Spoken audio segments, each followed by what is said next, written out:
Salut, je m'appelle Julien, j'ai 32 ans.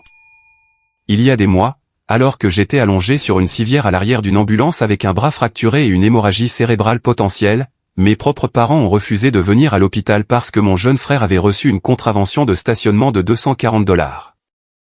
Alors que je suppliais littéralement ma mère d'être à mes côtés, essayant de ne pas m'évanouir, elle m'a dit, « Julien, ton frère traverse une période très difficile en ce moment. Est-ce que ta femme peut y aller à la place ?» Ils m'ont laissé complètement seul aux urgences, privilégiant la crise de nerfs de mon frère de 28 ans à ma propre vie. Mais il y avait une chose qu'ils ne savaient pas. Cette contravention de stationnement était le fil conducteur qui allait révéler 4 ans de tromperie financière massive. De faux investissements immobiliers et des dizaines de milliers de dollars qu'ils avaient systématiquement drainés de mon salaire pour financer son train de vie extravagant. Et maintenant, ce sont eux qui font face à la faillite totale, pleurant et implorant mon pardon. Avant que je ne vous raconte exactement ce qui s'est passé et comment j'ai fait s'effondrer leur château de cartes tout entier, veuillez cliquer sur le bouton j'aime si vous croyez en la justice et aux limites. Et n'oubliez pas de me faire savoir d'où vous regardez dans les commentaires ci-dessous. Maintenant, revenons au moment où tout a volé en éclats. L'ambulancier parlait encore, déroulant un protocole de commotion cérébrale quand j'ai finalement entendu la voix de ma mère à l'autre bout du fil. J'étais allongé à plat sur une civière en plastique dur. Les portes arrière de l'ambulance étaient toujours grandes ouvertes. Je pouvais clairement voir l'intersection où ma berline avait été percutée de plein fouet par un conducteur distrait. Les éclats de verre de sécurité captaient les tout derniers rayons du soleil de l'après-midi, dispersés sur l'asphalte comme de la glace pilée. Un policier dirigeait la circulation dense de l'heure de pointe autour du capot froissé de ma voiture. Mon bras gauche était immobilisé dans une attelle temporaire, une masse de douleur lourde et pulsante. Mais le vrai problème était ma tête. Elle battait si agressivement que je pouvais littéralement sentir mon propre pouls vibrer dans mes dents. « Maman » ai-je dit. Ma voix est sortie étrange. Elle était mince, tremblante, sonnant comme celle d'un enfant effrayé au lieu d'un directeur du développement immobilier de 32 ans. J'ai eu un accident. On m'emmène à l'hôpital Merci Général en ce moment. Il y eut une pause sur la ligne. Ce n'était pas un halètement d'horreur. Ce n'était pas la panique immédiate d'une mère. C'était juste une pause. Et puis je l'ai entendu en arrière-plan, clair comme le jour. La voix de mon jeune frère Léo.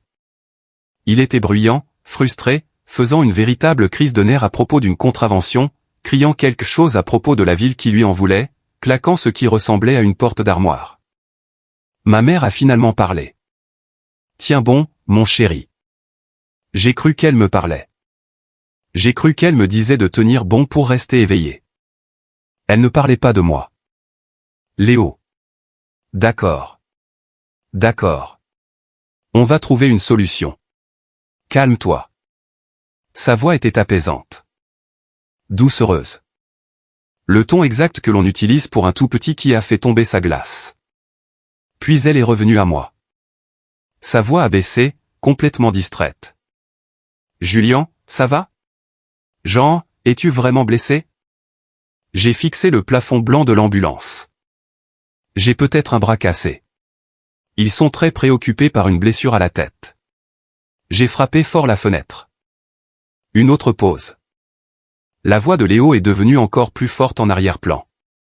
J'ai clairement entendu les mots « $240 », suivi du lourd bruit sourd de quelque chose étant violemment claqué sur un comptoir de cuisine.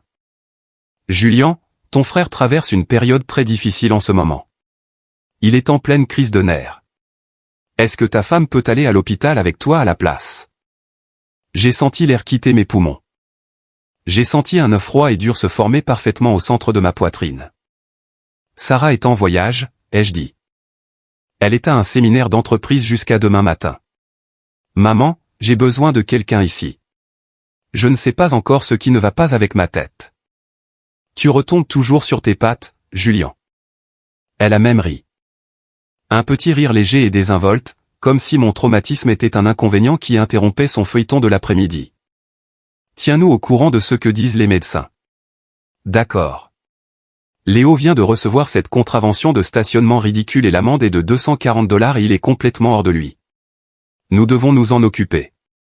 L'ambulancier, un homme qui ne devait pas avoir plus de 25 ans, m'a regardé avec des yeux pleins de pure pitié non dissimulée. Il a doucement pris le téléphone de ma main et a clairement énoncé le nom et l'adresse de l'hôpital à ma mère avant de raccrocher. Il a posé mon téléphone face cachée sur la civière à côté de ma bonne main. Y a-t-il quelqu'un d'autre que nous puissions appeler, monsieur, m'a-t-il demandé doucement. J'ai fermé les yeux. L'humiliation était d'une certaine manière pire que la douleur physique. S'il vous plaît, appelez ma femme. Elle s'appelle Sarah. J'ai été admis à Merci Général à 16h47 un jeudi après-midi pluvieux de mars. Le médecin des urgences a immédiatement ordonné un scanner en raison de la façon très spécifique dont je décrivais la pression intense derrière mon œil droit. Ce n'était pas seulement un mal de tête dû à l'impact. C'était une pression lourde et suffocante. Mon bras gauche avait une fracture capillaire nette juste en dessous du coude. Ils l'ont enveloppé dans une attelle lourde et m'ont dit que j'aurais besoin d'un plâtre permanent dans les 1 ou 2 jours suivants. J'étais allongé dans un box cloisonné par un rideau, écoutant le bip régulier et rythmique du moniteur cardiaque, entouré par les murs vert pâle d'une pièce où j'étais complètement seul. À 17h38, j'ai rappelé ma mère. Je lui ai laissé le bénéfice du doute. J'ai pensé que peut-être le choc initial s'était dissipé et qu'elle était en route. Le téléphone a sonné 5 fois avant qu'elle ne décroche, l'air incroyablement essoufflé. « Comment ça va, mon chéri ?» a-t-elle demandé. « Ils ont trouvé quelque chose au scanner ?» ai-je dit. Ma voix était complètement monocorde. Ce n'est pas une hémorragie active, mais ils veulent me surveiller pendant la nuit. Le neurologue veut parler à ma famille. Peux-tu venir maintenant ? Il y a eu une conversation étouffée de son côté.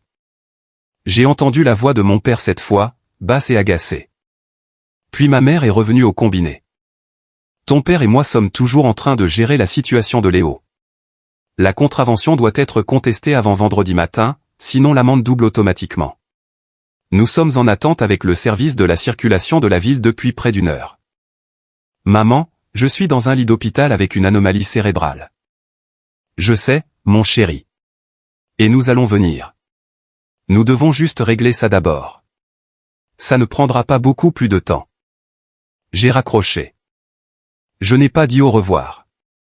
J'ai juste appuyé sur le bouton rouge et laissé le téléphone tomber sur ma poitrine. À 18h15, mon ami et collègue senior, Marcus, est entré par les portes des urgences. Je ne l'avais même pas appelé. Sarah l'avait fait.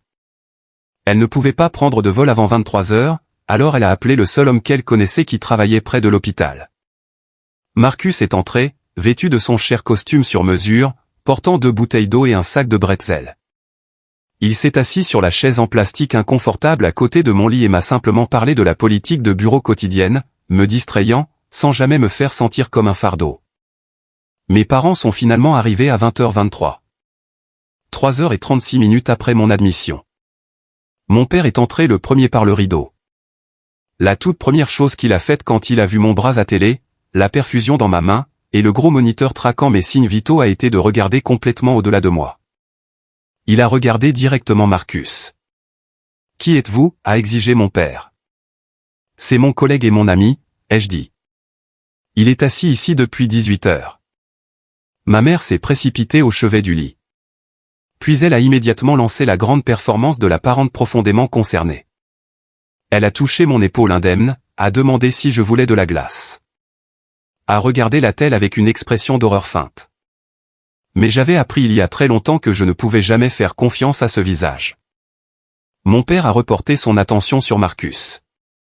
Il a parlé lentement, agressivement, comme une personne parle à un intrus. Nous sommes là maintenant. Sa vraie famille est ici. Vous pouvez partir. Marcus est un homme qui négocie des contrats immobiliers de plusieurs millions de dollars pour vivre. Il n'a pas bronché. Il a regardé mon père, puis m'a regardé calmement. J'ai légèrement secoué la tête. J'ai dit à Marcus que ça allait, que Sarah était en route. Marcus s'est levé, a boutonné sa veste de costume et a regardé mon père droit dans les yeux. C'est une bonne chose que quelqu'un ait été là pour s'assurer qu'il ne tombe pas dans le coma pendant que vous étiez occupé. Passez une bonne soirée. Après que Marcus soit sorti, ma mère a poussé un soupir fort et dramatique. Il semble très arrogant. J'ai regardé le plafond. Il est venu quand ma femme l'a appelé. C'est plus que ce que je peux dire de ma propre famille. Le visage de mon père est devenu rouge. Julian, Nous sommes arrivés aussi vite que nous le pouvions. Nous avons eu une urgence à la maison. Ça vous a pris 3h36, ai-je dit. L'hôpital est à 20 minutes de chez vous et l'urgence était une contravention de stationnement. Une contravention de stationnement de $240. Léo était vraiment bouleversé, a instantanément défendu ma mère. Il était en pleine crise de nerfs. Julian, il était terrifié que la ville ne remorque sa nouvelle. Elle s'est arrêtée brusquement. Sa bouche s'est fermée d'un coup. Mon père lui a lancé un regard si venimeux qu'il aurait pu faire fondre l'acier. J'ai lentement tourné la tête. Mon cou était raide à cause de la Minerve. Quelle nouvelle chose, maman? Que allait-il remorquer? Rien, a interrompu mon père bruyamment. Juste sa voiture. Il voulait dire sa voiture. Maintenant, le médecin a-t-il dit quand tu pourras partir? Je ne lui ai pas répondu. J'ai juste fixé le visage soudainement pâle de ma mère. J'ai gravé ce moment exact dans mon esprit car à cet instant, allongé dans ce lit d'hôpital, une réalisation très sombre et très froide a commencé à m'envahir. Pour vraiment comprendre l'absurdité absolue de cette chambre d'hôpital, vous devez comprendre la dynamique financière et émotionnelle de ma famille. Vous devez comprendre comment le syndrome de l'enfant chéri opère en temps réel et comment il détruit complètement tout ce qu'il touche. Mes parents ne sont pas des personnes maléfiques au sens caricatural. Ils ne se lancent pas dans la ruine malveillante de vie. Ils sont juste fondamentalement brisés dans la façon dont ils distribuent l'amour et les ressources. Ils ont toujours traité l'amour comme un gâteau limité. Et ils ont tout donné à Léo le jour de sa naissance. J'ai 4 ans de plus que Léo. En grandissant, le récit était toujours le même. Julian est le fort. Julian est indépendant. Julian n'a pas besoin d'aide. C'était leur excuse commode pour m'ignorer complètement. Quand il a été temps pour moi d'aller à l'université, mon père m'a assis à la table de la cuisine et m'a dit qu'il n'y avait pas de fonds pour les études. Il m'a dit que l'économie était difficile, que son salaire ne suffisait pas, et que je devrais me débrouiller. Alors, je l'ai fait. J'ai travaillé 40 heures par semaine dans une quincaillerie tout en suivant une charge de cours complète. J'ai contracté des prêts étudiants massifs. J'ai mangé des nouilles ramen dans un appartement humide en sous-sol. J'ai construit toute ma carrière dans l'immobilier commercial à partir de rien. 4 ans plus tard, quand ce fut le tour de Léo, soudain, l'économie n'était plus si difficile. Soudain, il y avait assez d'argent pour que Léo aille dans une coûteuse université privée hors de l'État. Ils ont payé ses frais de scolarité en espèces. Ils lui ont acheté une voiture fiable pour qu'il n'ait pas à prendre le bus. Léo a abandonné après exactement 3 semestres car il prétendait que les professeurs étaient partials contre lui. Mes parents l'ont accueilli à la maison à bras ouverts et avec un repas chaud. Au cours des 10 dernières années, Léo a eu probablement 12 emplois différents. Il démissionne dès qu'un manager lui demande d'arriver à l'heure. Il a 28 ans et il appelle encore mon père pour l'aider à lire des contrats de location de base. Mais le vrai problème, le poison qui me tuait lentement, c'était l'argent. Il y a 4 ans, j'ai commencé à payer discrètement une partie des factures de mes parents. Ça n'a pas commencé comme un grand geste. Ça a commencé un Thanksgiving quand mon père a mentionné que son camion avait besoin d'une nouvelle transmission et qu'il manquait d'argent. Je venais d'être promu. Je me sentais coupable d'avoir un bon salaire pendant qu'il luttait. Alors, j'ai fait un chèque de $2000. Ce fut la plus grande erreur de ma vie. Ça n'a jamais cessé. 2 cents ici pour l'épicerie. $500 là parce que leur taxe foncière avait augmenté. Une fois, j'ai payé $1200 quand leur chauffe-eau a complètement explosé la même semaine où Léo avait soi-disant besoin du premier et du dernier mois de loyer pour un nouvel appartement. D'une manière ou d'une autre, ces 2 urgences sont devenues ma responsabilité financière personnelle. Sarah savait. Ma magnifique épouse, farouchement intelligente, savait à chaque fois que je transférais de l'argent. Elle ne criait jamais. Elle n'exigeait jamais que j'arrête. Elle s'est juste assise en face de moi à notre table de cuisine un soir, révisant nos propres cotisations à notre plan 401K et a posé une simple question. Julian, ont-ils la moindre idée de combien cela représente réellement? Savent-ils que tu retardes nos propres projets pour financer leur vie? Je les ai défendus. J'ai dit, ce sont mes parents, Sarah. Je les aide simplement. C'est ce que fait la famille. Elle a juste hoché la tête et fermé son ordinateur portable. Sarah est assez intelligente pour savoir que certains traumatismes profondément enracinés doivent suivre leur cours violemment avant qu'une personne ne se réveille. Le pire, le point le plus bas absolu avant l'accident, s'est produit il y a 2 ans. J'étais en lice pour une promotion massive. Je concourais pour le poste de directeur régional. Cela exigeait ma concentration absolue. Une semaine avant ma présentation finale au conseil d'administration, ma mère m'a appelé en pleurant hystériquement. Léo avait eu une altercation sous l'influence de l'alcool dans un bar et avait causé des dommages matériels importants. Le propriétaire menaçait d'une poursuite judiciaire massive. Mes parents n'avaient pas l'argent pour engager un avocat afin de régler cela discrètement. Julien, s'il te plaît, a sangloté ma mère au téléphone. Si cela apparaît sur son casier judiciaire, sa vie est ruinée. Il n'aura jamais un bon emploi. Tu connais des avocats. Tu as l'argent. S'il te plaît, sauve ton frère. J'étais épuisé. J'étais stressé. Mais le conditionnement de l'enfance a opéré. Je suis le fort.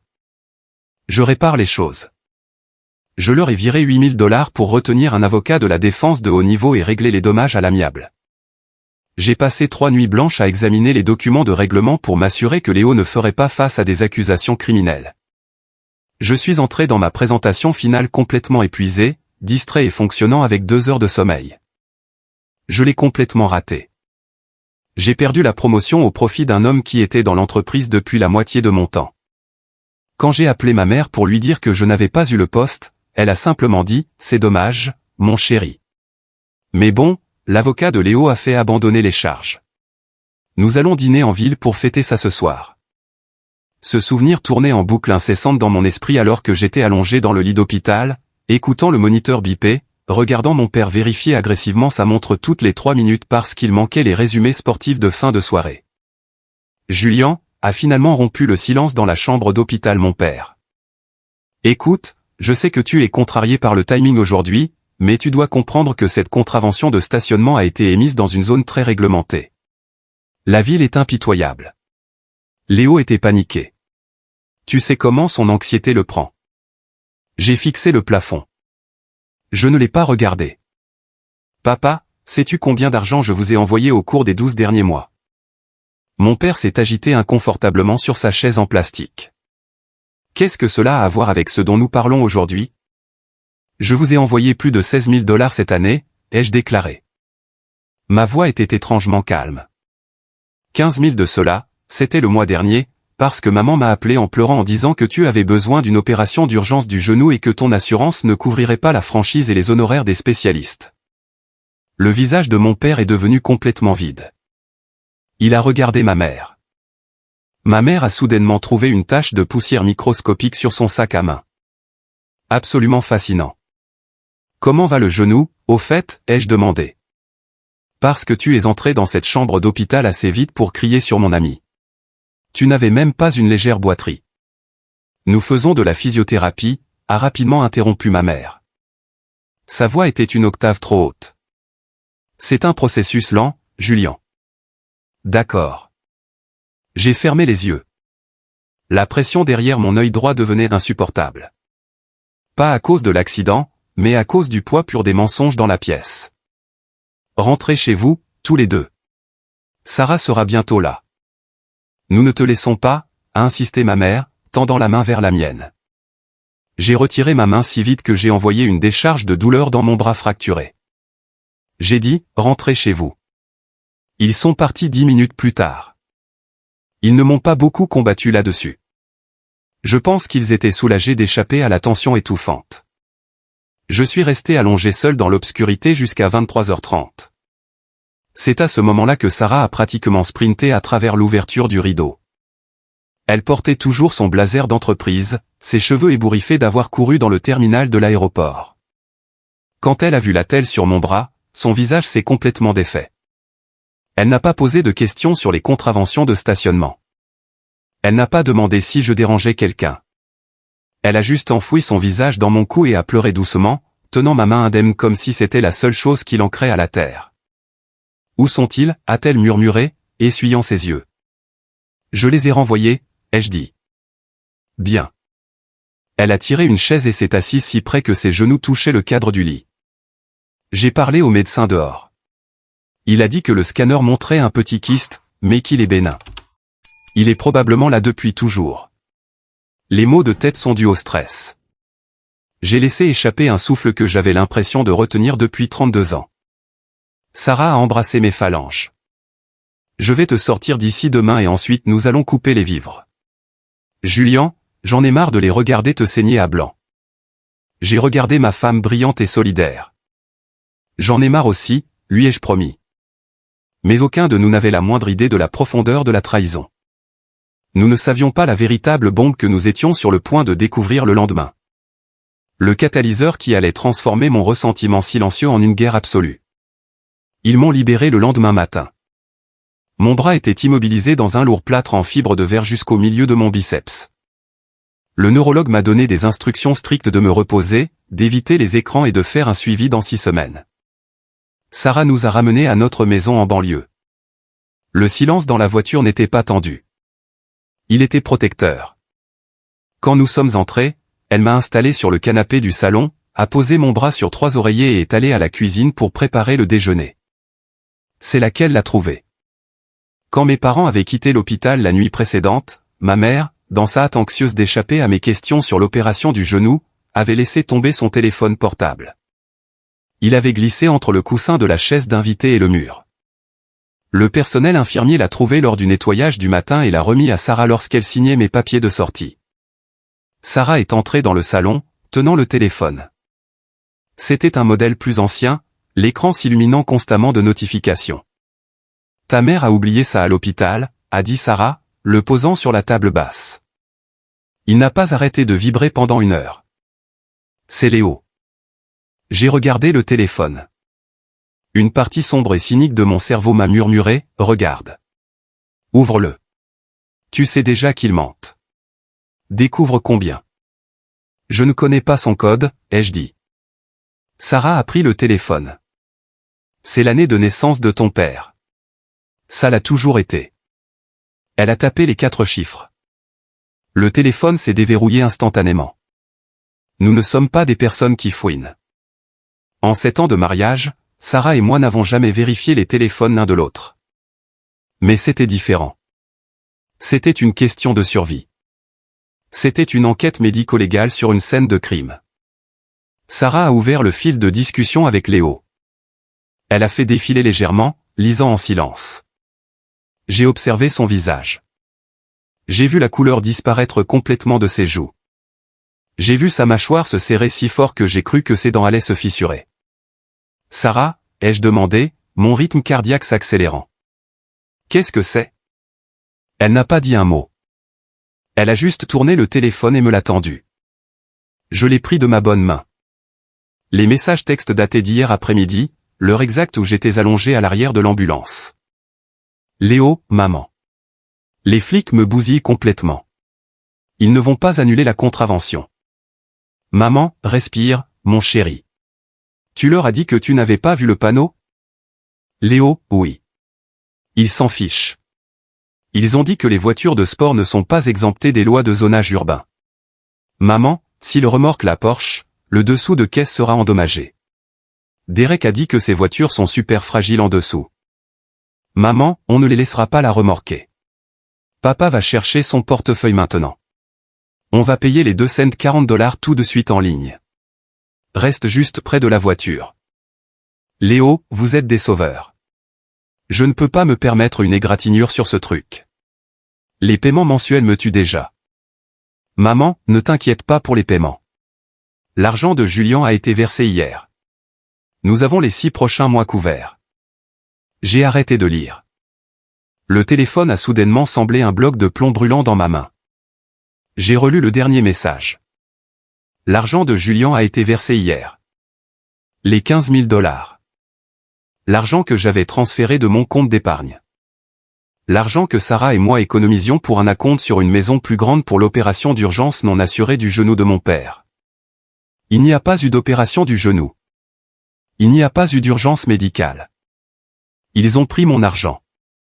L'argent pour lequel j'avais saigné, l'argent pour lequel j'avais sacrifié, et ils l'ont utilisé pour faire un acompte massif et couvrir 6 mois de loyer de leasing sur une Porsche flambant neuve pour un homme de 28 ans au chômage. J'ai laissé tomber le téléphone sur la table basse. Je n'ai pas crié.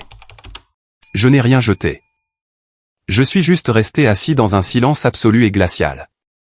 Le genre de silence qui se produit juste après qu'une bombe explose, avant que l'onde de choc ne vous frappe réellement. Julian, a murmuré Sarah. Elle s'est assise à côté de moi et a passé ses bras autour de mes épaules. Ils lui ont acheté une Porsche, ai-je dit. Ma voix semblait creuse, comme si elle venait d'une pièce complètement différente. Alors que je les suppliais de venir à l'hôpital, ils étaient terrifiés qu'une dépanneuse n'aurait une voiture que j'avais involontairement payée. J'ai senti une nausée physique me tordre l'estomac. L'ampleur pure du manque de respect était incompréhensible. Ce n'était plus seulement du favoritisme. C'était un abus financier. C'était un vol prémédité calculé sous le couvert du devoir familial. Sarah a repris le téléphone. Elle ne s'est pas arrêtée là. Elle a ouvert l'application de messagerie de ma mère. Elle a cherché le mot « paiement ». « Oh mon Dieu !» a soufflé Sarah. Quoi d'autre, ai-je exigé, la colère brisant enfin la glace. Elle a tourné le téléphone vers moi. C'était un fil de discussion de mai avec ma tante Clara, la sœur aînée de ma mère, la femme qui jouait toujours la tante douce et compréhensive lors des dîners de Thanksgiving. La femme qui m'a toujours pris à part pour me dire quel bon fils j'étais. L'email datait de 2 semaines auparavant. Tante Clara, Julian a-t-il déjà envoyé l'argent pour l'opération? Maman, oui, ça a été versé ce matin. Arthur emmène Léo chez le concessionnaire cet après-midi. Et Clara, excellent. Souviens-toi de ce dont nous avons discuté. Laisse Julian penser que tu as des difficultés avec les dettes médicales. Tant qu'il se sentira coupable de gagner un bon salaire, il continuera à ouvrir son chéquier. Je passerai demain pour récupérer mes 10% de frais de consultation pour vous avoir aidé à créer la SARL pour cacher le leasing de la voiture. J'avais envie de vomir. Tante Clara, la femme qui me faisait des cookies, était l'architecte. Elle avait activement coaché mes parents sur la façon de manipuler ma culpabilité et elle prenait une part de 10% de l'argent qu'ils m'avaient extorqué comme frais de consultation. Ils avaient créé une fausse société à responsabilité limitée juste pour que le leasing de la voiture n'apparaisse pas sur les dossiers financiers officiels de mes parents au cas où je demanderais un jour à voir leur rapport de crédit. C'était un syndicat. Ma famille était une véritable entreprise criminelle et j'étais le seul investisseur. J'ai besoin de mon ordinateur portable, ai-je dit à Sarah. Ma voix n'était plus creuse. Elle était aiguë, mortelle. Tu dois te reposer, Julian. Tu as une commotion cérébrale. Je l'ai regardé. Sarah, s'il te plaît, apporte-moi mon ordinateur portable. Elle a regardé dans mes yeux, a vu l'absolue finalité qu'il contenait et a hoché la tête. Elle est entrée dans mon bureau à domicile et m'a apporté mon MacBook. Je l'ai ouvert d'une main. Je me suis connecté à notre compte bancaire commun. J'ai cliqué sur l'historique des transactions. J'ai réglé le filtre pour les 48 derniers mois. J'ai surligné chaque virement bancaire, chaque paiement Venmo, chaque chèque compensé et mis à l'ordre d'Arthur ou d'Eleanor. J'ai cliqué sur « Calculer ». Le nombre était affiché en bas de l'écran en caractères gras et noirs. 68 400 $. 68 400 $ après impôt en 4 ans. De l'argent qui aurait dû être dans nos comptes de retraite. De l'argent qui aurait dû être notre avenir. Donné librement parce que j'avais peur d'être le mauvais fils. Parce que j'avais peur de ne pas être aimé. J'ai fixé le nombre jusqu'à ce que les chiffres se brouillent. J'avais dépensé 68 000 $ pour acheter l'affection de personnes qui ne conduiraient pas 20 minutes pour voir si j'étais en train de mourir. « Qu'est-ce que tu vas faire ?» a demandé Sarah doucement. J'ai fermé l'ordinateur portable. La fête des 60 ans de ma mère est dans 3 semaines, ai-je dit. Celle pour laquelle nous avons payé les 1 200 $ d'acompte au club de golf. Oui, je vais lui offrir un cadeau qu'elle n'oubliera jamais. Les 3 semaines suivantes ont été un exercice d'endurance psychologique absolue. Je me remettais d'une commotion cérébrale et m'adaptais à un lourd plâtre, mais mon esprit n'avait jamais été aussi aiguisé. Le brouillard de culpabilité qui m'avait tourmenté pendant 3 décennies s'est évaporé, laissant derrière lui une clarté froide et calculatrice. Mes parents ont appelé exactement 2 fois pendant ces 3 semaines. Le premier appel venait de ma mère une semaine après mon retour à la maison. Elle a appelé sous le prétexte de vérifier mon bras, mais il lui a fallu moins de 90 secondes pour passer à son véritable objectif. Julien, je suis si contente que tu guérisses, a-t-elle gazouillé. Le club de golf a appelé pour le dîner d'anniversaire. Le solde restant de $3000 est du vendredi prochain. La physiothérapie de ton père vide nos comptes. Penses-tu pouvoir t'occuper du paiement final, juste comme cadeau d'anniversaire?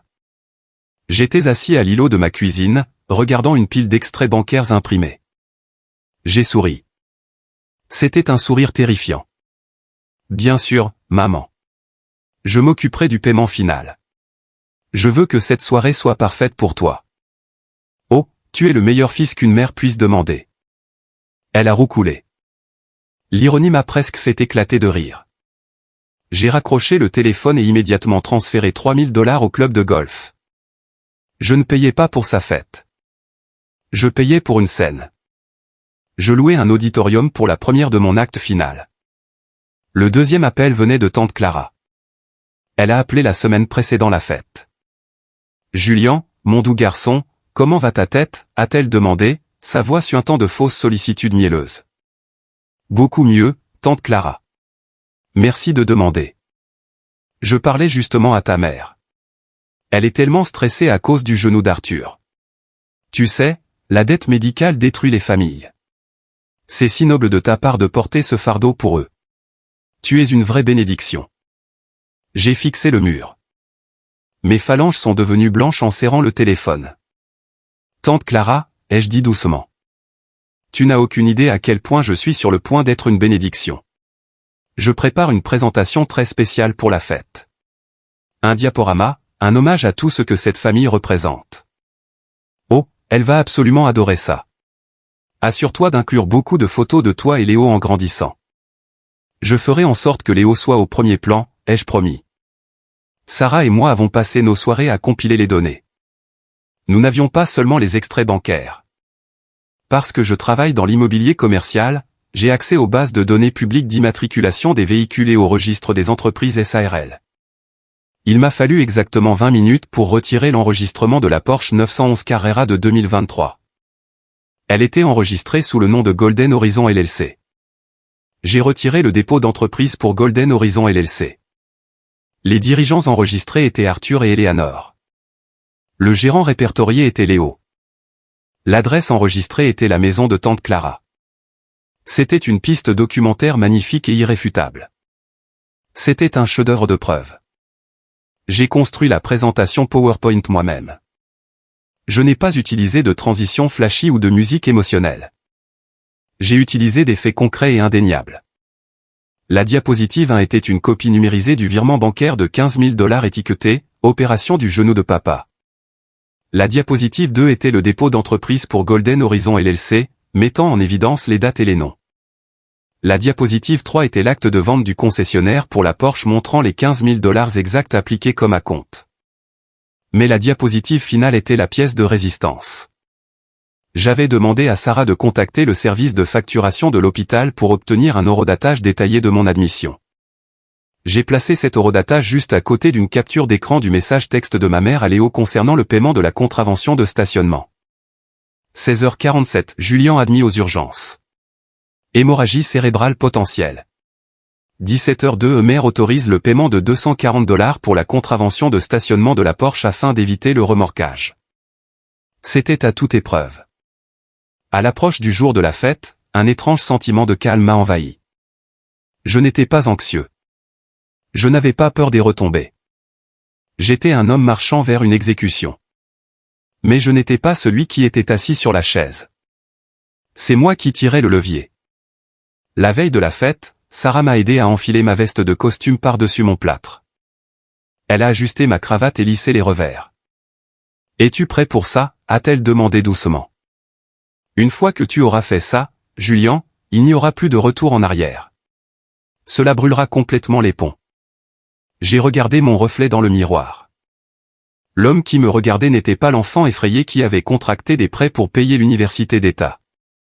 Ce n'était pas le fils désespéré qui virait des milliers de dollars pour acheter un morceau d'approbation. C'était un survivant qui avait finalement réalisé sa propre valeur. J'ai regardé Sarah. Le pont est déjà en cendres, ai-je dit.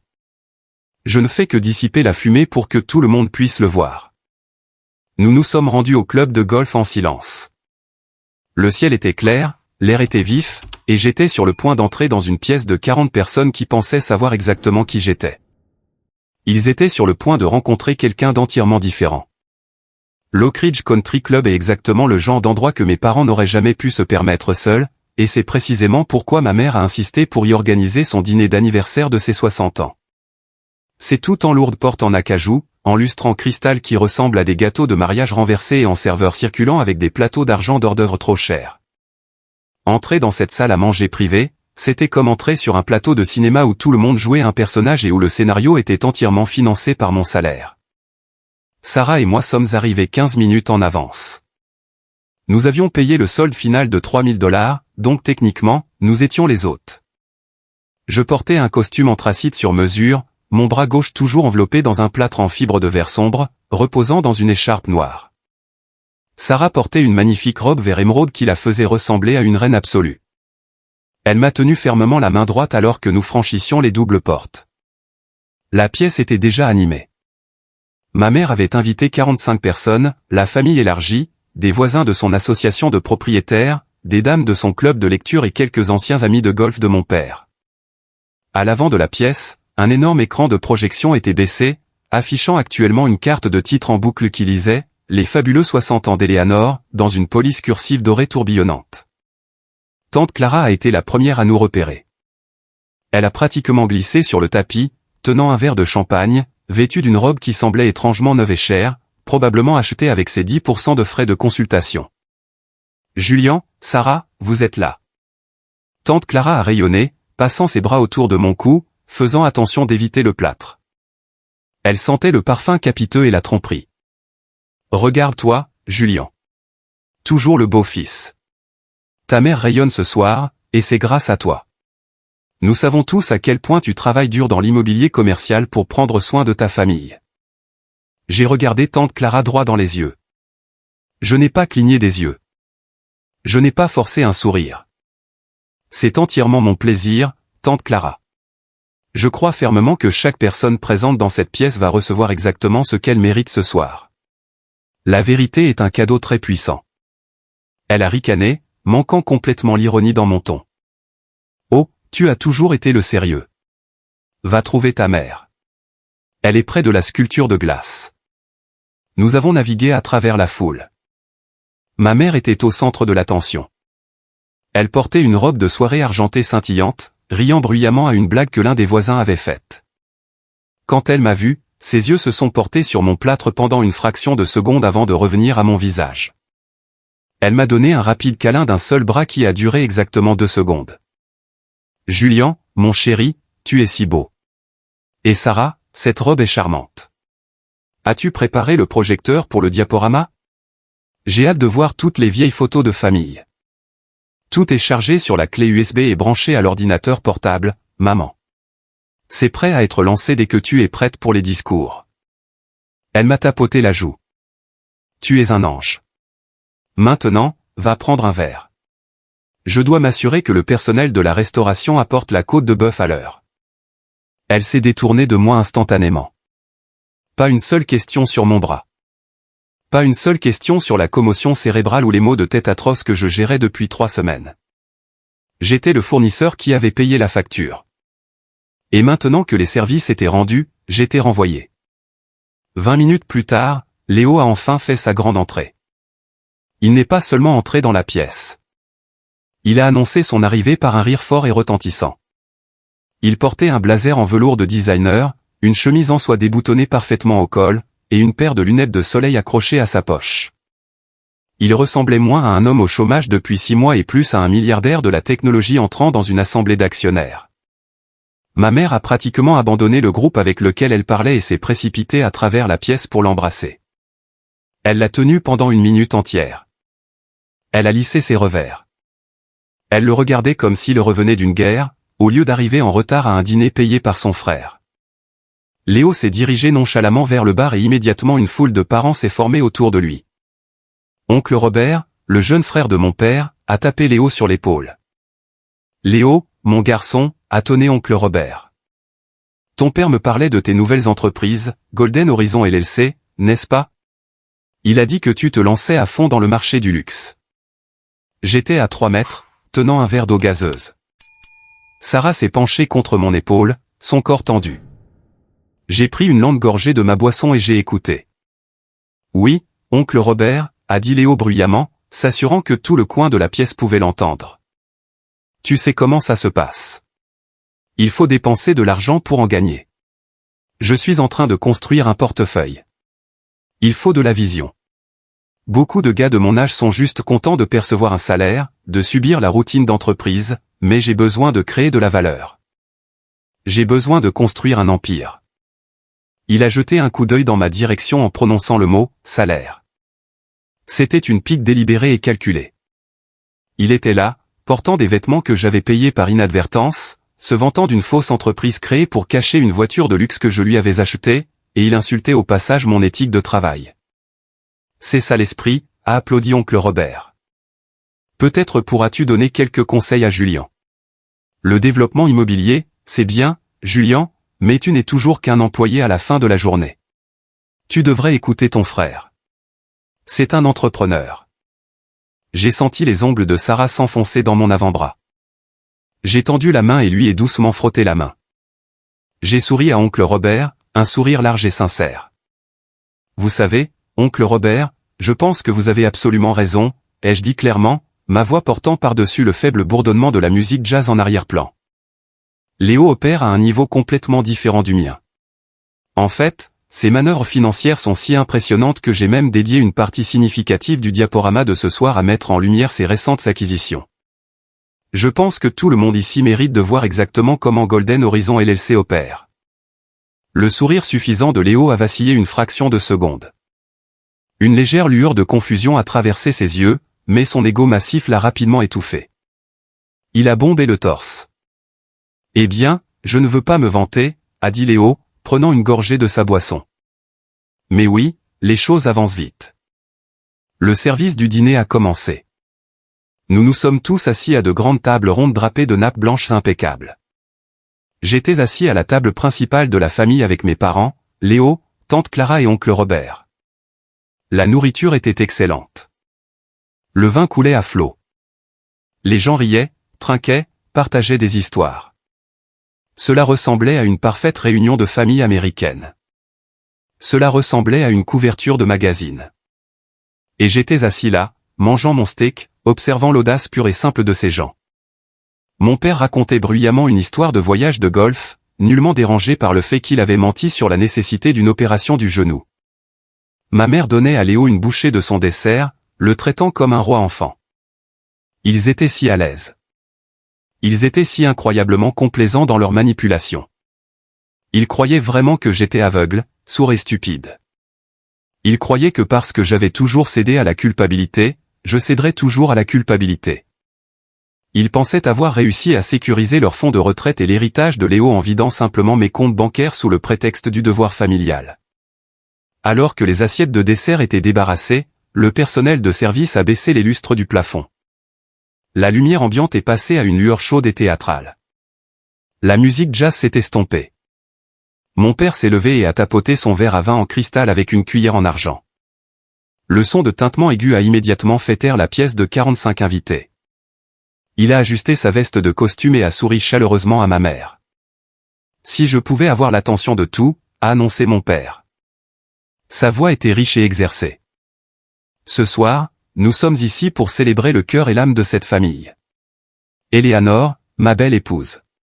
Tu as été le ciment qui nous a tenus ensemble pendant près de 40 ans. Tu as élevé 2 fils incroyables. Tu as sacrifié tes propres besoins maintes et maintes fois pour t'assurer que nos garçons avaient tout ce dont ils avaient besoin pour réussir.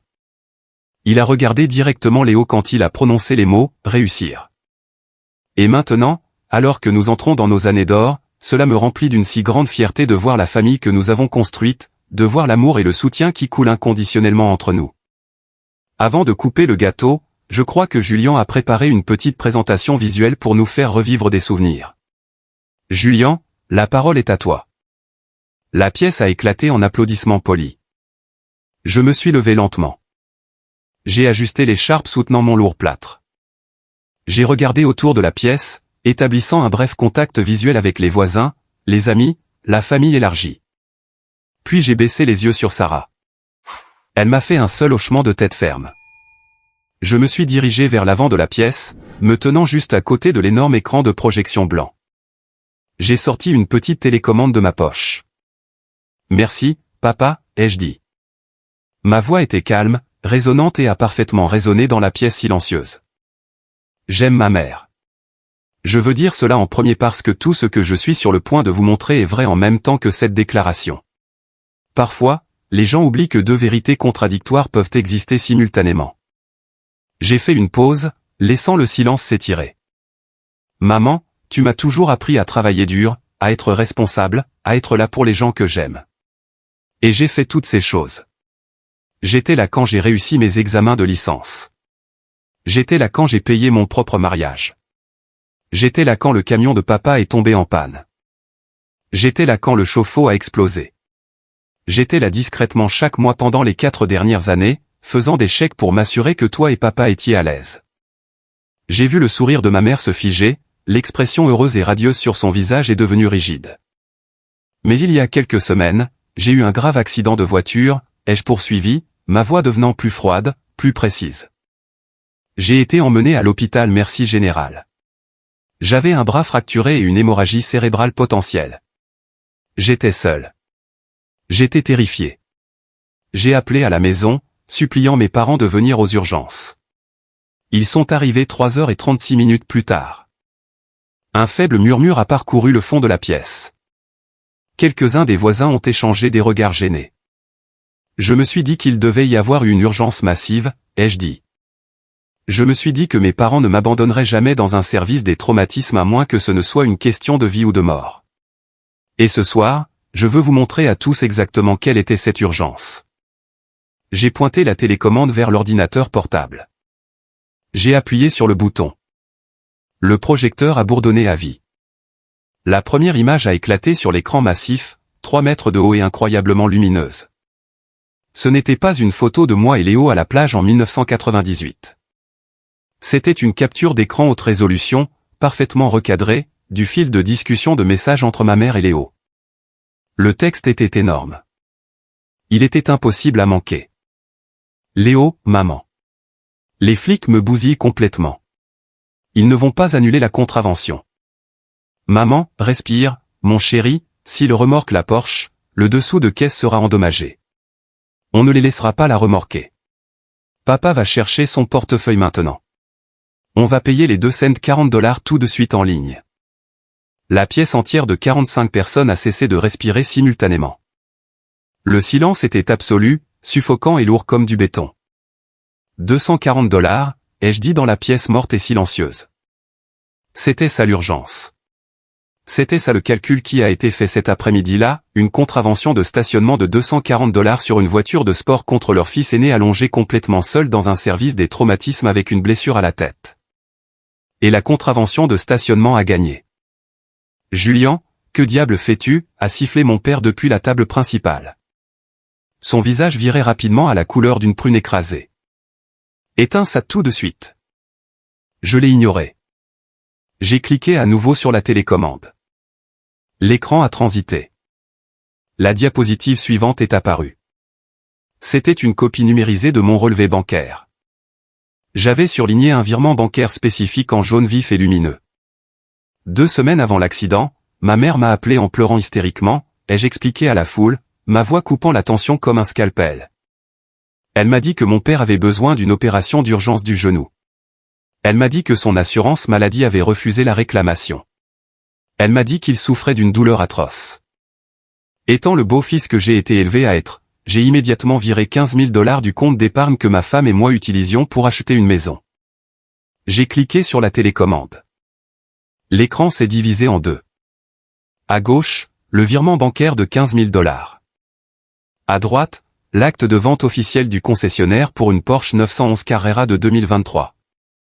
L'acompte indiqué sur le contrat était exactement de 15 000 $. La signature au bas du contrat appartenait à Arthur. Des halètements ont éclaté des tables. L'une des amies du club de lecture de ma mère s'est littéralement couvert la bouche des 2 mains. Il n'y a pas eu d'opération du genou, ai-je déclaré froidement. Mon père est entré à l'hôpital 3 heures en retard sans la moindre boiterie. Ils ont volé mes économies en manipulant mon amour et ma peur pour leur santé afin d'acheter une voiture de sport de luxe à mon frère de 28 ans au chômage. C'est un mensonge, a crié Léo, se levant brusquement de sa chaise. Sa chaise a basculé en arrière sur le sol. Tu as piraté mes affaires. C'est complètement hors de contexte. J'ai cliqué à nouveau sur la télécommande. La diapositive suivante était le dépôt d'entreprise pour Golden Horizon LLC du registre des entreprises de l'État. Plus tôt ce soir, Léo parlait à oncle Robert de son immense empire immobilier, ai-je dit calmement, en désignant l'écran. Golden Horizon LLC. Comme vous pouvez le voir d'après les registres publics de l'État, Golden Horizon LLC ne possède absolument aucune propriété immobilière. C'était une société écran incorporée exactement 3 jours avant l'achat de la voiture. Conçue spécifiquement pour détenir le bail de la Porsche afin que la dette n'apparaisse pas sur les rapports de crédit personnel de mes parents. J'ai tourné la tête et j'ai croisé le regard de tante Clara. Elle était figée sur sa chaise, serrant son verre de champagne si fort que ses phalanges étaient d'un blanc éclatant. Et l'architecte de cette brillante fraude financière, ai-je poursuivi, n'était autre que tante Clara. J'ai cliqué sur la télécommande. La diapositive finale était l'échange de mails entre ma mère et tante Clara. Tante Clara, Julien a-t-il envoyé l'argent pour l'opération? Garde Julien dans l'idée que tu as des difficultés avec les dettes médicales. Tant qu'il se sentira coupable de gagner un bon salaire, il continuera à ouvrir son chéquier. Je passerai demain pour récupérer mes 10% de frais de consultation pour vous avoir aidé à créer la SARL pour cacher le leasing de la voiture. Tante Clara a laissé échapper un halètement aigu et étranglé. Clara, comment as-tu pu, a chuchoté l'une de ses propres sœurs à 2 tables de là. J'ai passé 4 ans à me faire plus petit pour que vous n'ayez pas à vous soucier de l'argent, ai-je dit, regardant directement ma mère. Des larmes coulaient sur son visage, ruinant son maquillage coûteux. J'ai payé vos factures. J'ai financé votre vie. J'ai même payé $3000 pour ce dîner ce soir. J'ai continué à le faire même quand ça n'avait plus de sens parce que c'est ce que j'étais conditionné à faire. Être là, s'en occuper, résoudre le problème. J'ai pris une lente et profonde inspiration, la colère était entièrement partie. Je me sentais juste pur. Mais allongé dans ce lit d'hôpital, j'ai réalisé que je ne pouvais pas penser à une seule fois où vous avez été là pour moi sans que ce ne soit financièrement avantageux pour vous. Vous ne me considérez pas comme un fils. Vous me considérez comme un plan 401K dans lequel vous pouvez retirer sans pénalité. Au cours des 4 dernières années, je vous ai donné $68 000. Ça se termine ce soir. Mon père s'est précipité vers l'avant de la pièce. Il était furieux, les poings serrés sur les côtés. Espèce de petit salaud arrogant et ingrat, a-t-il hurlé, la salive s'échappant de ses lèvres. Tu nous fais honte devant nos amis. Tu humilies ta famille pour de l'argent. Nous t'avons élevé. Nous t'avons tout donné. Il a tendu la main vers l'ordinateur portable sur le pupitre de présentation, l'intention de le fracasser sur le sol. Il n'a jamais pu. Sarah est sortie de la table principale. Elle n'a pas crié. Elle n'a pas hurlé. Elle a simplement marché directement sur le chemin de mon père, plantant fermement ses talons dans le tapis. Ne touche pas à son ordinateur, Arthur, a dit Sarah. Sa voix était terriblement calme, portant l'autorité précise et mortelle d'une femme qui en avait absolument fini d'être polie. Reste en dehors de ça, Sarah. C'est une affaire de famille, a rugi mon père, pointant un doigt épais vers son visage. Vous en avez fait mon affaire au moment où vous avez volé $15 000 de mon compte bancaire commun pour acheter un jouet à votre enfant adulte, a répliqué Sarah, sa voix résonnant dans la pièce silencieuse. Vous avez commis une fraude par virement. Vous avez obtenu de l'argent sous de faux prétextes en utilisant des lignes de communication interétatiques. C'est une infraction fédérale. Julien a choisi de montrer un diaporama. Si vous faites un pas de plus vers lui, je choisirai de montrer ces documents à un procureur de district. Maintenant, asseyez-vous. Mon père s'est arrêté net. Le mot « fraude » planait dans l'air comme la lame d'une guillotine. Il a regardé Sarah. Il a regardé les documents flamboyants sur l'écran de 3 mètres. Il a lentement baissé son doigt. Je suis sorti de derrière le podium. Je me suis approché de Sarah et lui ai pris la main de mon bon bras. J'ai regardé la foule. Ils étaient absolument paralysés. Joyeux 60e anniversaire, maman, ai-je dit doucement. J'espère sincèrement qu'il a été mémorable. Sarah et moi leur avons tourné le dos. Nous avons descendu l'allée centrale de la salle à manger. Personne n'a dit un mot. Personne n'a essayé de nous arrêter. Le seul bruit était le claquement des talons de Sarah sur le parquet près de la sortie. Nous avons franchi les doubles portes en acajou, sommes sortis de l'Oak Ridge Country Club et sommes entrés dans l'air frais et vif de la nuit. Nous sommes montés dans notre voiture. Sarah a démarré le moteur, est sortie de l'allée de voiturier et nous a éloignés de l'épave. Marque une pause. Merci de m'avoir accompagné jusqu'ici. Vous êtes vraiment incroyable. S'il vous plaît, aidez-moi en aimant la vidéo et en commentant le chiffre ainsi dessous pour que je sache que vous êtes resté avec moi jusqu'à ce point. Cela aide non seulement plus de gens à découvrir cette histoire, mais me fait aussi savoir que mes expériences signifient quelque chose pour quelqu'un. Votre soutien est la plus grande motivation pour moi de continuer à partager le reste de ce voyage. Les retombées ont été immédiates, brutales et entièrement de leur fait. Au moment où nous sommes entrés dans notre allée, mon téléphone avait 62 appels manqués et plus de 100 messages textes. Je ne les ai pas lus. J'ai simplement ouvert mon application bancaire et annulé tous les virements récurrents que j'avais mis en place pour mes parents. J'ai annulé le paiement automatique de leur assurance habitation. J'ai annulé le paiement automatique de leur facture d'électricité. J'ai coupé le cordon ombilical financier complètement et irrévocablement. Le lendemain matin, le véritable chaos a commencé. Tante Clara, dans son arrogance infinie, m'a envoyé un message texte massif et venimeux à 7 heures du matin. Julian, ce que tu as fait hier soir est impardonnable. Tu as ruiné la journée spéciale de ta mère.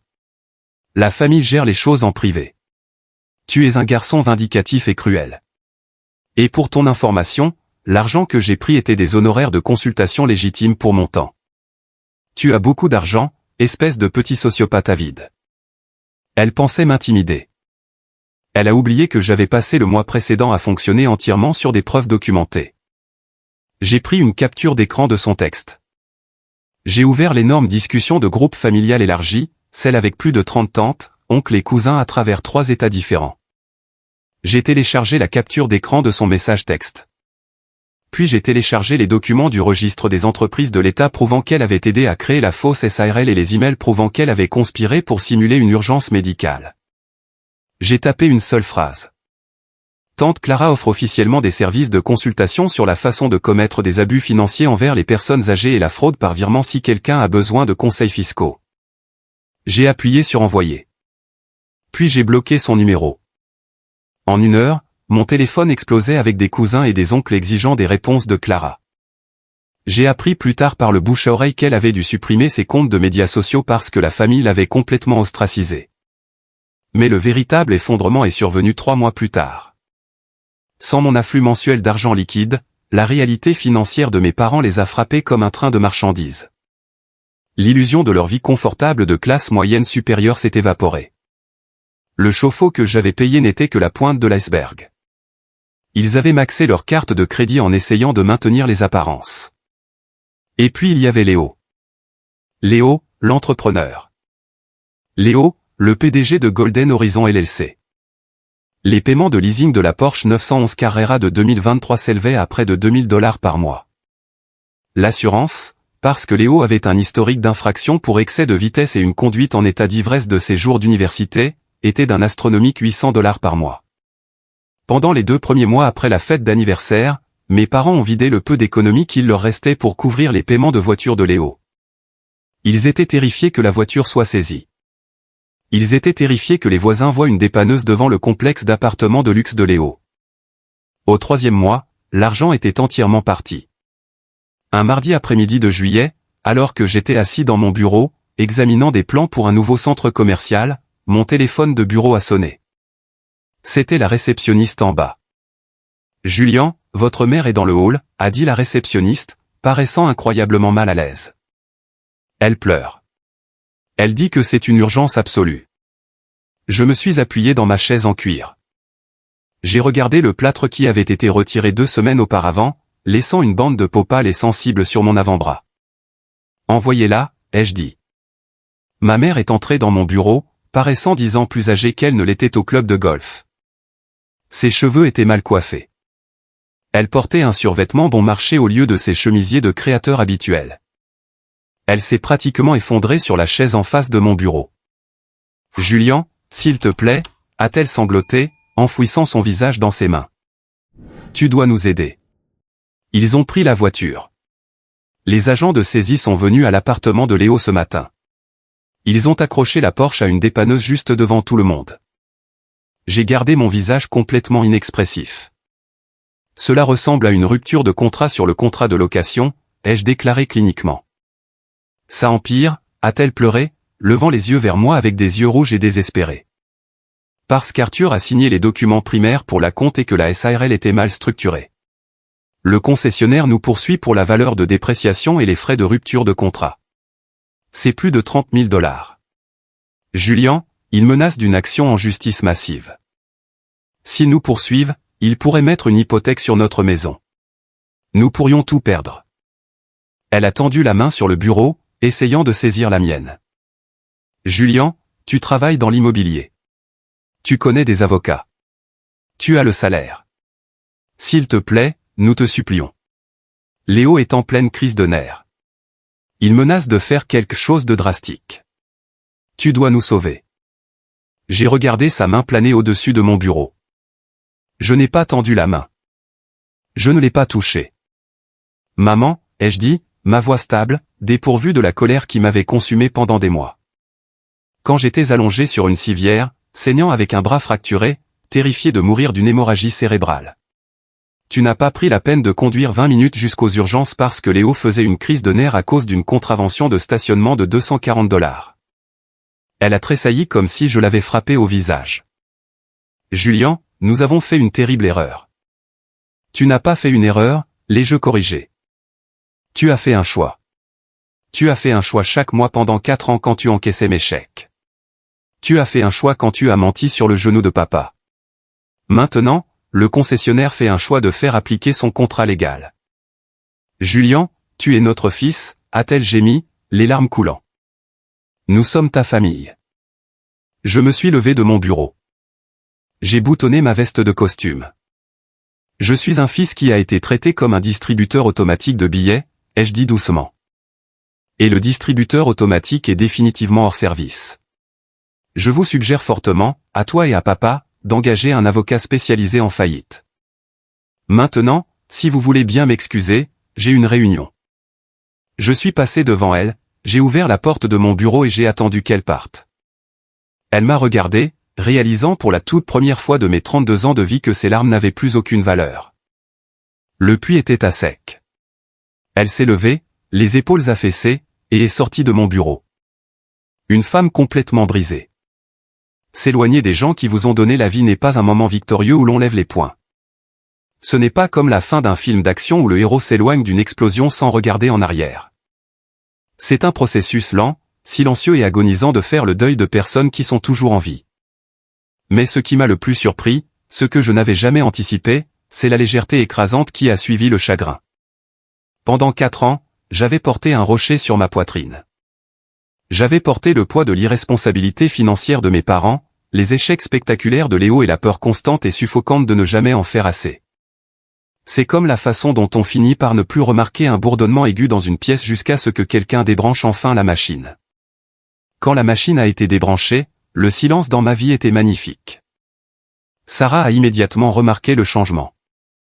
Un vendredi soir de fin août, elle est rentrée du travail pour me trouver assis sur notre patio arrière, faisant griller des steaks, buvant une bière et écoutant de la musique. Je n'étais pas penché sur un ordinateur portable. Je ne calculais pas agressivement des chiffres pour voir comment nous pourrions absorber une autre des urgences fabriquées de ma famille. Elle est sortie sur le patio, a passé ses bras autour de ma taille par derrière et a posé son menton sur mon épaule. « Tu as l'air différent, Julian » a-t-elle murmuré. « Bon différent ou mauvais différent » ai-je demandé, tournant la tête pour embrasser sa joue. Elle a souri. « Tu as l'air d'avoir enfin déposé un poids que tu n'étais pas censé porter. » Elle avait raison. La clarté mentale que j'ai acquise s'est répandue dans tous les aspects de ma vie, en particulier ma carrière. Sans la distraction constante de la crise fabriquée de Léo, je me suis entièrement consacré à mon travail. J'étais plus aiguisé. J'étais plus décisif. 2 semaines après la visite de ma mère à mon bureau, Monsieur Sterling, le PDG de ma société immobilière commerciale, m'a appelé dans sa suite exécutive. C'était un homme d'affaires impitoyable et brillant d'une 60aine d'années qui faisait rarement des compliments. « Julian, asseyez-vous », a dit Sterling, désignant la chaise en cuir en face de son énorme bureau en acajou. « J'ai examiné les rapports trimestriels. Les chiffres de votre division sont en hausse de 22%. Mais plus important encore, j'ai remarqué un changement dans votre comportement. Vous êtes concentré. Vous êtes agressif dans les négociations. Vous avez cessé de vous excuser de prendre de la place. Merci, monsieur, ai-je dit, maintenant un contact visuel soutenu. Sterling s'est appuyé dans son fauteuil, joignant le bout de ses doigts. Nous allons ouvrir le nouveau secteur de développement national à Chicago le mois prochain. C'est un portefeuille massif, des milliards de dollars en immobilier commercial. J'ai besoin d'un directeur senior pour le diriger. La promotion s'accompagne d'une augmentation de salaire significative, d'options d'achat d'actions massives et d'un forfait de déménagement. Le poste est à vous si vous le voulez. J'ai ressenti une vague de fierté pure et non adultérée. Je n'ai pas eu le poste parce que je l'avais supplié. Je l'ai eu parce que je l'avais mérité. J'accepte, monsieur Sterling. Merci. Il a hoché la tête, un rare sourire effleurant ses lèvres. Excellent. Au fait, a ajouté Sterling presque comme une idée après coup. Le monde est petit, c'est amusant. Il y a environ 4 mois, le département de financement d'un concessionnaire de voitures de luxe du centre-ville m'a appelé pour vérifier des références d'entreprise. Un jeune homme nommé Léo essayait de louer une Porsche sous une SARL écran, affirmant qu'il était un consultant de haut niveau pour notre entreprise. Mon sang s'est glacé un instant, puis s'est immédiatement réchauffé. Sterling a ricané sèchement. J'ai dit au concessionnaire que je n'avais jamais entendu parler du jeune homme et que s'il utilisait à nouveau notre nom d'entreprise, notre service juridique le réduirait en poussière. J'ai entendu dire que l'idiot a quand même eu la voiture grâce à un autre garant frauduleux. J'espère que celui qui a co-signé ce bail appréciera le tribunal de la faillite. J'ai souri d'un sourire sincère et détendu. Moi aussi, monsieur Sterling. Moi aussi. Ce week-end-là, la sœur de Sarah est venue nous rendre visite, amenant sa fille de 5 ans, Lily. Nous étions assis dans le salon un dimanche matin paresseux. Lily était allongée sur le tapis, dessinant avec acharnement avec une boîte de crayons bon marché et cassée. Elle a levé les yeux vers moi, ses grands yeux marrons entièrement sérieux. « Oncle Julian, ma maman a dit que tu avais eu une grosse promotion au travail et que tu déménageais dans une grande ville. » J'ai ri et je me suis agenouillé à côté d'elle sur le tapis. « C'est exact, Lily. Oncle Julian va construire de très grands bâtiments à Chicago. » Elle a hoché la tête pensivement. « Ça veut dire que tu as assez d'argent pour m'acheter ce gigantesque ensemble d'art de 100 pièces que j'ai vu chez Walmart? Parce que maman a dit que c'était trop cher. » Sarah, assise sur le canapé, a essayé d'étouffer un rire derrière sa tasse de café. « Lily, tu ne peux pas juste demander des choses comme ça aux gens. » J'ai fait signe à Sarah de ne pas s'en faire. J'ai regardé la petite fille, innocente, directe, demandant une boîte de marqueurs, pas une voiture de sport de luxe pour nourrir un ego insatiable. « Tu sais quoi, Lily, ai-je dit, lui tapotant le nez. Je pense que nous pouvons certainement aller chez Walmart aujourd'hui et t'acheter cet ensemble d'art. Mais seulement si tu promets de me faire un dessin pour mon nouveau bureau. » Elle a poussé un cri aigu, a jeté ses bras autour de mon cou et m'a serré de toutes ses petites forces. Marché conclu. Je l'ai serré dans mes bras, sentant la chaleur d'une famille qui m'aimait réellement pour ce que j'étais, pas pour ce que je pouvais leur fournir. Plus tard ce soir-là, après leur départ et le retour du calme dans la maison, je me suis tenu dans la salle de bain, remontant la manche de ma chemise habillée pour me laver le visage. J'ai baissé les yeux sur mon bras gauche. Il y a une légère cicatrice blanche juste en dessous de mon coude, exactement là où le bord du plâtre en fibre de verre frottait contre ma peau. Certains jours, je ne la remarque même pas. D'autres jours, je passe distraitement mon pouce sur le tissu cicatriciel. Quand je la touche, je ne ressens ni amertume. Je ne ressens pas de colère envers ma mère, mon père ou même Léo. Je ressens juste un sentiment écrasant de clarté. Cette cicatrice est le reçu de ma liberté. Elle m'a coûté un os fracturé, une commotion cérébrale et 68 000 $ d'économies volées. Mais elle m'a rendu ma vie. Elle m'a rendu mon respect de soi. Et en regardant la vie que Sarah et moi construisons maintenant, complètement libérés du drain toxique et parasitaire de l'amour conditionnel, je paierai ce prix à nouveau sans hésiter. Parce que parfois, la seule façon de guérir la maladie est d'amputer complètement le membre infecté. Merci beaucoup de m'avoir rejoint aujourd'hui et d'avoir écouté mon histoire.